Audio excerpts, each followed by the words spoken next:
Okay, so first question is tell me a little bit about yourself and your creative background.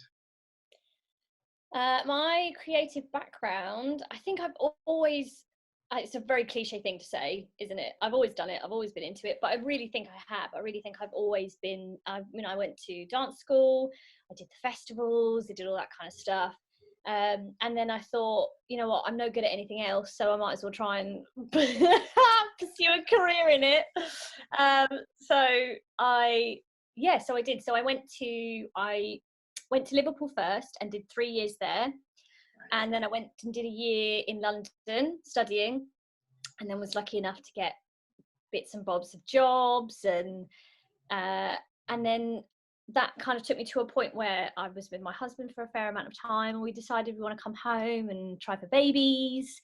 And so that kind of has taken a back step quite happily for a little while, really. Yeah.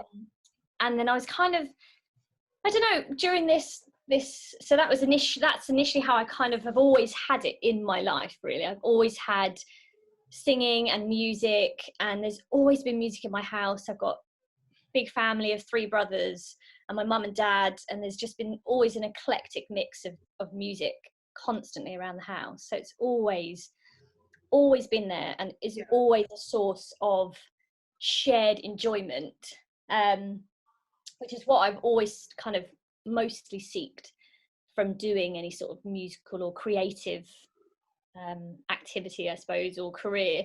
And then I kind of thought, I had a day of just feeling really, really glum during the lockdown, and I kind of just thought, right, I need to do something that's just gonna not necessarily shake it off and get rid of it, because it's okay to be glum and sad, that, you know, but just something that was just going to give me a little moment of enjoyment. So I kind of started doing a bit of writing, a bit of singing, and I thought, perhaps I'll be brave and record it and get out there, and hopefully others will seek, you know, or a ripple of joy will happen, you know, across other people. And so I've always loved singing. I think anything creative is key in people to have an outlet. Yeah, I 100% agree. I mean, I write, so I'm very much, that's my kind of outlet, and I do love music as well. So I don't sing myself because that would be a travesty, but I love listening to other people sing. My Hey, sister. you never know. Sometimes you just got to sing like no one's listening. I mean, yeah, I do that, and I'm sure my mum and sister would, tell you that for sure. I have no shame. Not on camera. So how do you choose what song you're going to reinvent next? How have I chosen it? Well, the first one, I kind of was tinkering around with a few ideas, and then that kind of just naturally happened.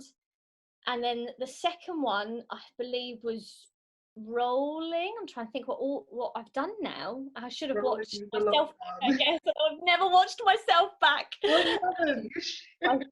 It'll be so weird. For me, anyway. I think I did Rolling. I kind of have a playlist, because when me and my family go on holiday, or when we once did go on holiday, the distant memory. We have a rule that everybody gets to pick 20 songs that go into a playlist, so then it effectively becomes a shared playlist. Yeah. And the one from last year, I tend to just pop it on when, you know, in its background sound, I'm listening to it. And then there's just a few songs that I kind of listen to that I'm like, oh, could I just change one word? And then it kind of starts to snowball from there. So I think Rolling started with, we're in lockdown, rolling with the punches. And then from there, it kind of ticked on. And then one of them was actually requested. The Defying Gravity one was requested. We have my mum's got a friend, Steve Morrow, who is working for the NHS as a paramedic. He actually messaged me and said, can I put in a request? And I said, yeah, I guess so. I said, I don't see why not. I'll give it a go.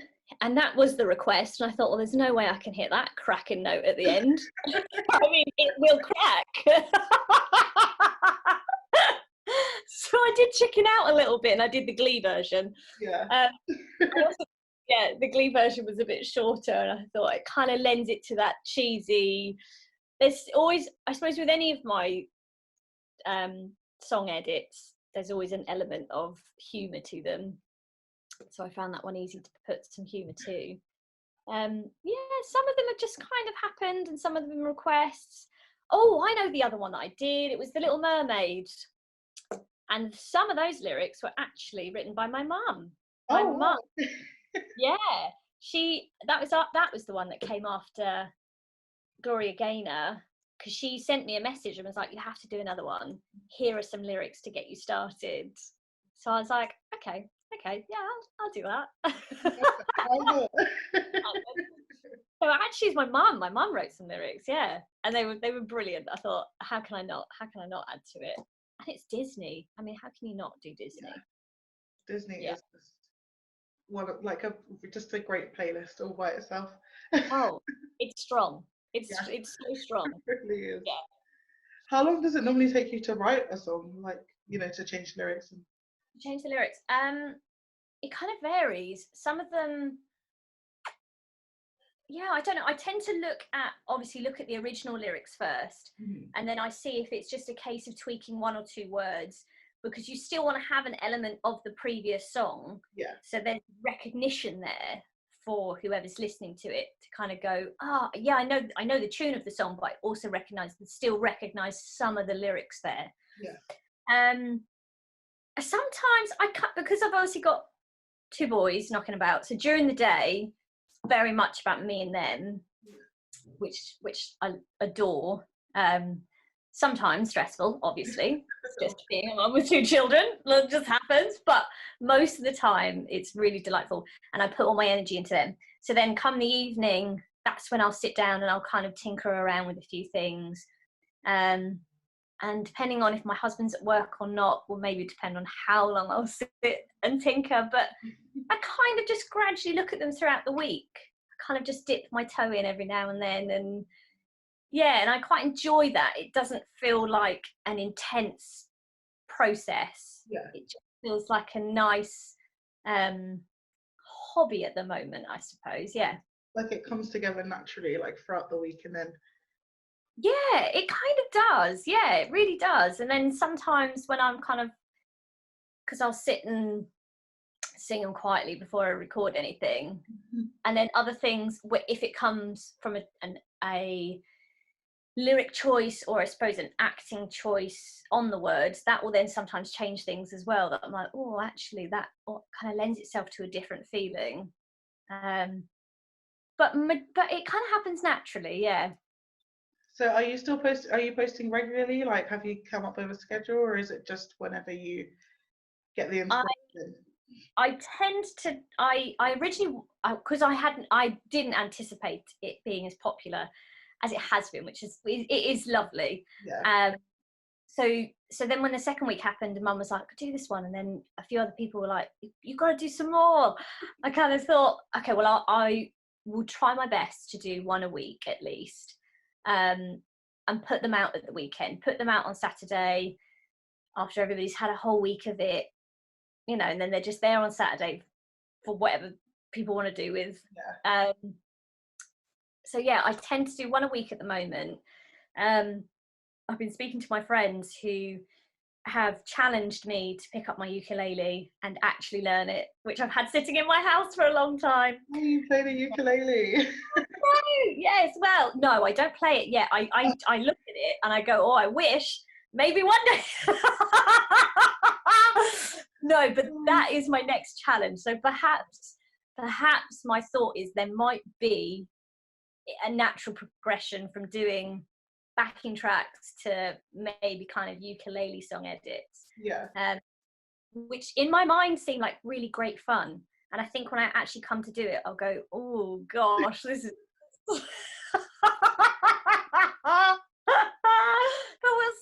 we'll see. But yeah, no, I hope, yeah, at the moment, it's one a week.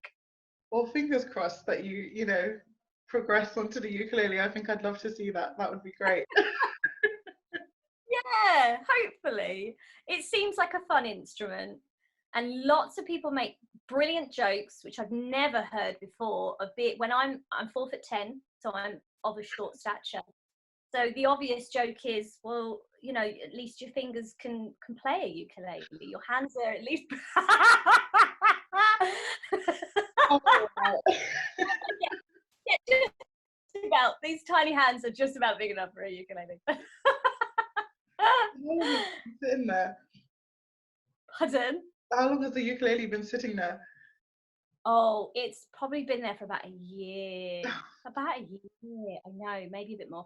I got it for a birthday, and I really wanted it, and I was really ambitious at the time of, yeah, this is what I'm really going to enjoy learning an instrument. And then I think it just freaked me out, the actual reality of it. Once I had it, it's like, oh, it makes noise. Yeah, I have to make a noise with it. So yeah, it's a real like timing thing as well. And yeah, it's really skillful, the strumming skill, and yeah, but it seems like a really fun, playful instrument. So yeah, fingers crossed I will get a little bit more adventurous. I will wait the video to see. So how do you? Sorry, what? No, go on. Oh, I was just gonna say, how do you stay motivated? Because you know, a lot of creative people, like especially during this time, they wake up a little bit deflated because, you know. Yeah. But so, how do you stay motivated to keep creating content? That is super tough, because I think a lot of the time, and maybe not, maybe this is, I don't know, maybe it will sound however people want to think it sounds, but I think sometimes people think doing something creative doesn't hold as much value, and that's why they perhaps get deflated or depressed about it, because they feel maybe selfish doing it. Perhaps they feel like, oh, I'm only doing this because it serves me in that moment.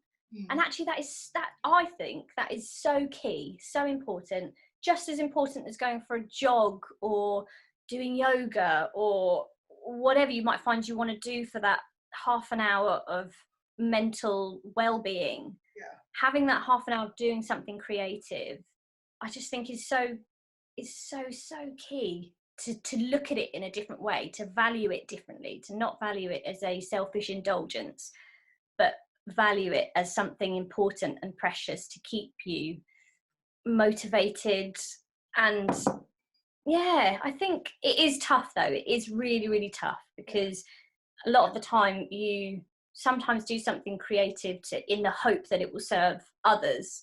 And at the moment, a lot of that is on lockdown, you know. So then again, it reiterates that selfish feeling of, oh, I'm only doing it for me at the moment. But actually, why not? Why shouldn't you do it for you? And if others then enjoy it and value it, what a delightful bonus. Yeah. No, I completely agree with you. Like, I try to write on Sundays. I always say Sundays are my writing day, and I'll get some friends who are, you know, not typical 9 to 5, but they have their regular jobs, and then they'll call me on a Sunday and I don't answer, and they're like, why didn't you answer the phone? It's like, I told you I'm trying to, you know, do something here. It's not just you know, like a hobby. Like, I'm trying to and even if it is a hobby, it doesn't matter. Like, it's the time that you need to take for yourself. So absolutely, yeah, it is so key. And it's so key to see it as more than just as something selfish. It's important for your mental health, and therefore if you feel more mentally satisfied, you're only in turn going to hopefully make others feel satisfied, because you're going to be in a place. That's a really good way to look at it. I completely agree. Yeah. So loads of creative people have been, you know, taken to online to entertain people. Are there any that you particularly enjoyed or come across?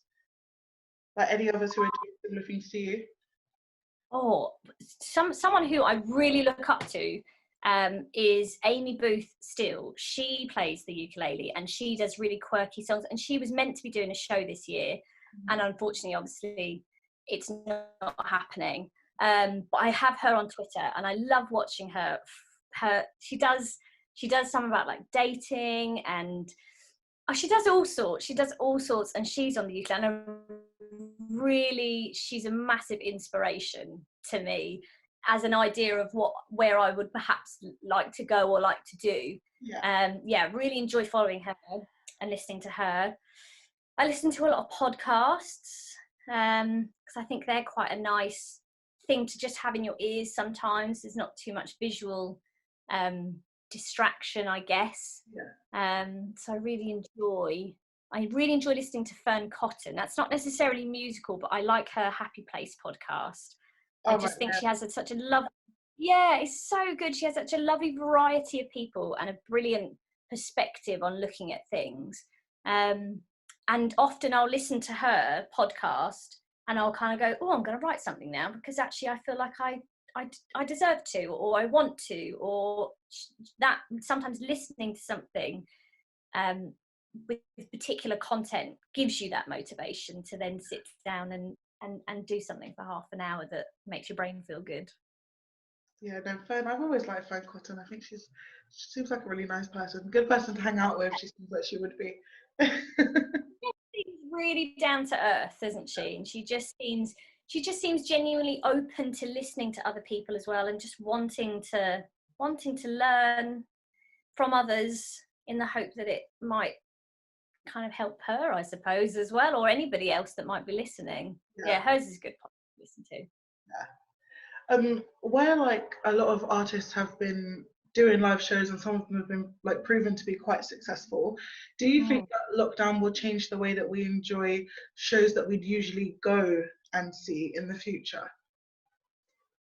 I think it has to. I think it will. I think a lot of people have maybe missed that theatre live experience, because you can't get anything like that. And there must be, you know, and that I think is going to hopefully be valued so much more. The enjoyment of it and the want for it and the sharing of it, I really hope is going to be valued a lot more, because there's nothing like it when you go and see a live production. Even if you've got Instagram live or Facebook live going on, you know that person is still sitting there doing, but it's just not the same. You can't have that same feeling, that same vibe. But I think perhaps the way people advertise themselves and promote themselves will be different. I kind of think people maybe will feel a bit more confident in it, and again won't feel like you're trying to be anything but yourself. Do you know what I mean? Not trying to be this Instagram version of a musician. You're just putting something out there. Does that make sense? Yeah, because I think there is a distinction between obviously someone who's got a talent that they just want to share, compared to somebody on Instagram who's trying to portray like the Instagram version of that talent. You know, you've got poets, you've got Instagram poets, like, and I think if you know, people do tend to just perceive you differently if you start to do something that you didn't originally do. But I definitely think that this will make people more comfortable, because everyone is doing something online that they probably weren't doing before. Yeah, because that's all you've got to turn to at the moment, haven't you, really, to either, for some people maybe to boost their ego a little bit, and if that helps them then fine.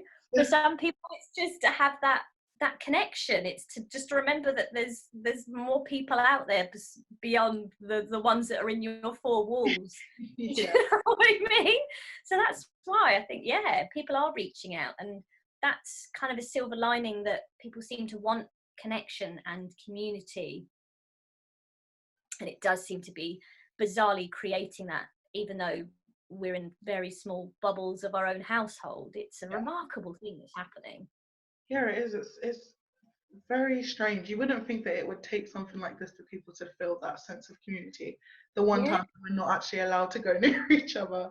Yeah, it's a real juxtaposition, isn't it, of a situation. We're all, you know, locked behind doors, and yet, desperately wanting to kind of bang on someone else's door and go, hi, I'm still here, are you still here? Great. You know. Yeah.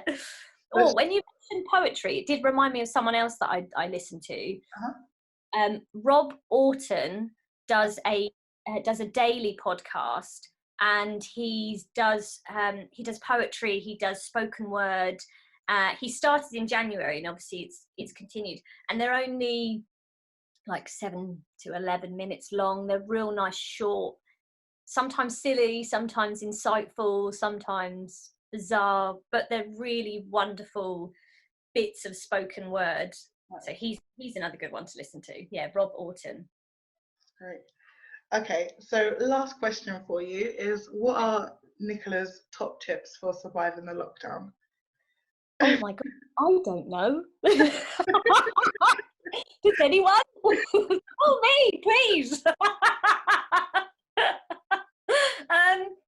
Oh my God. That you found yourself doing just to cope. It can be absolutely anything. I have been baking a lot more. Nowhere near to the standard that you were talking of, and such delightful things. But yeah, I have been baking a lot more, which is delightful. Yeah. Especially because the reward afterwards is that you get cake. So of course, that is a win. No Which is great. Every day I FaceTime or I screen time with someone in my family, because they mean the absolute world to me, and I'm sure for everybody that's a huge struggle to just not have that contact, that cuddle, that look, that chat, that, you know. So every day I have, just even if it's just a 10 minutes of, hi, what have you done? Nothing. Me neither. Oh well. Just that, it's just something. So yeah, I always try and just tap into making a connection. A thing I have started doing with my little boy Benjamin, who at 4.5, as far as he is concerned, the world is a bit poorly, and that's why we can't go into people's houses, because we're such a family unit, and my mum and dad live close by. My husband's mum and dad see them every week. You know, there's huge connections, and so that's how he needs to understand it. And he's getting to a point now where he just kind of wants to make noise. So every day I say, right, okay, this is our time for making noise, like mega noise. What shall we do today to make mega noise? Today we made a drum kit out of all the old like Tupperware boxes. Oh wow. And that was our time to just make some noise, just shout a bit, or whatever might just kind of come, because sometimes that's all you need to do, is just explode with something. A bit like when you watch a film that makes you cry, and you're like, yeah, I just needed to have a good cry and now I feel better. You know, it's a bit like that. Watch lots of Netflix things in the evenings. I mean, some people can during the day. I'm not saying specifically the evening. Where would get the outside if you can, even if it's into the garden, Mm-hmm.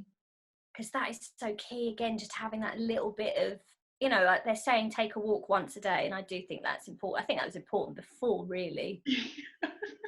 You know, to just get outside, just to have a bit of fresh air, and just accept, I suppose, sometimes just accept that if you're having a drab day, kind of go with it. If you're having a good day, go with it. You know, don't fight things, just try to find calm or find joy or whatever feels right for that day, and acknowledge it and trust it, I suppose. Trust is a big thing. I don't think I've reached 10, but I don't know. I can't think of any. Oh no, I didn't say 10. I just said top tips. There was no did you? I was like 10. Oh my gosh, I could have blooming rambled for ages. No wonder you're sitting there going, yeah, come on. Brilliant. Absolutely brilliant. The more the better, you know. So sure.